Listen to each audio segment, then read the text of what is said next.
Supreme court से बिहार के लिए दो बहुत बड़ी खबर है। मनीष कश्यप के मामले को सुनवाई करने से सुप्रीम कोर्ट ने इनकार कर दिया है। वहीं आनंद मोहन की रिहाई के खिलाफ जी कृष्णैया की पत्नी जो सुप्रीम कोर्ट गई थी, उस मामले में सुप्रीम कोर्ट ने बिहार सरकार से 2 हफ्ते में जवाब तलब किया है और रिहाई से संबंधित रिकॉर्ड को तलब किया गया है। पहले मनीष कश्यप के मामले की पूरी जानकारी बता दें। दरअसल मनीष कश्यप के मामले में सोमवार को सुनवाई के दौरान सुप्रीम कोर्ट ने इस मामले को इंटरटेन करने से रिफ्यूज कर दिया, यानी कि मना कर दिया।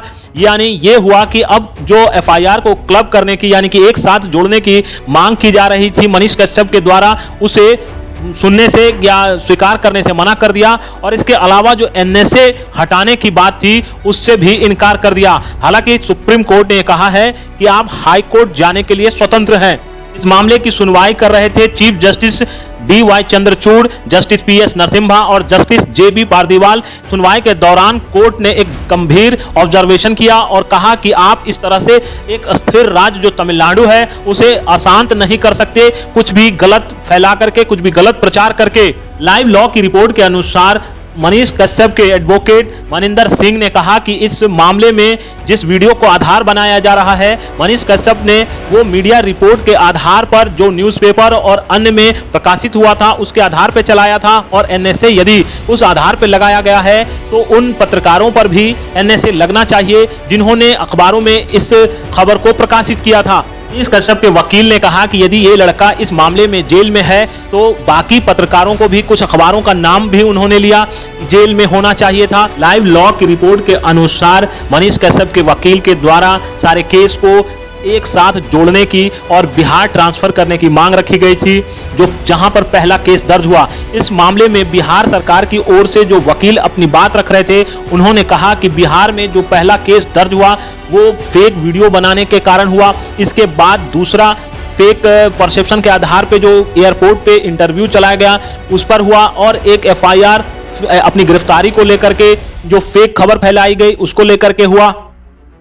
बिहार सरकार की ओर से जो पहले से कही जा रही है कि मनीष कश्यप आदतन अपराधी है, पहले से भी उस पर कई मामले दर्ज हैं। वहीं तमिलनाडु की ओर से कपिल सिब्बल जो पेश हो रहे हैं, उन्होंने कहा मनीष कश्यप की ओर से वैकल्पिक रास्ते भी तलाशे जा रहे हैं। उनकी ओर से मद्रास हाई कोर्ट में भी केस को क्लब करने के लिए याचिका दायर की गई है। सिब्बल का कहना था कि पिटिशनर कोई पत्रकार नहीं है, वह एक पॉलिटिशियन है और बिहार में वो चुनाव लड़ चुका है। इस बात को सिब्बल पहले भी दोहरा चुके हैं। इस दौरान मनीष कश्यप के वकील ने मणिपुर के पत्रकार किशोर चंद्र वांगखेमका का हवाला दिया जिस पर एनएसए का मामला था।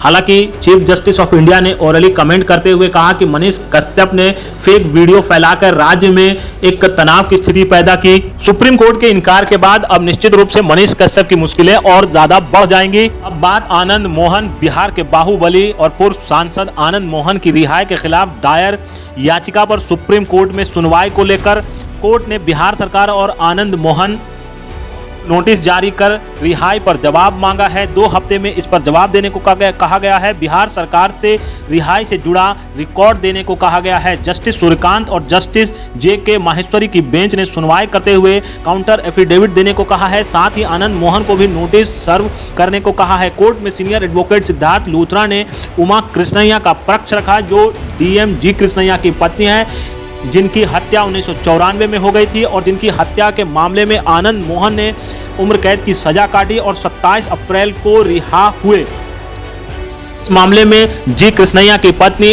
उमा कृष्णैया ने 29 अप्रैल को सुप्रीम कोर्ट में इसे चुनौती दी थी, जिस नियम के तहत बिहार सरकार ने आनंद मोहन को और इसके अलावा अन्य कैदियों को रिहा किया था। उस मामले में अब सुप्रीम कोर्ट में सुनवाई हो रही है और अब ये सरकार को नोटिस दिया गया है। अब सरकार को इसमें अपना पक्ष रखना है।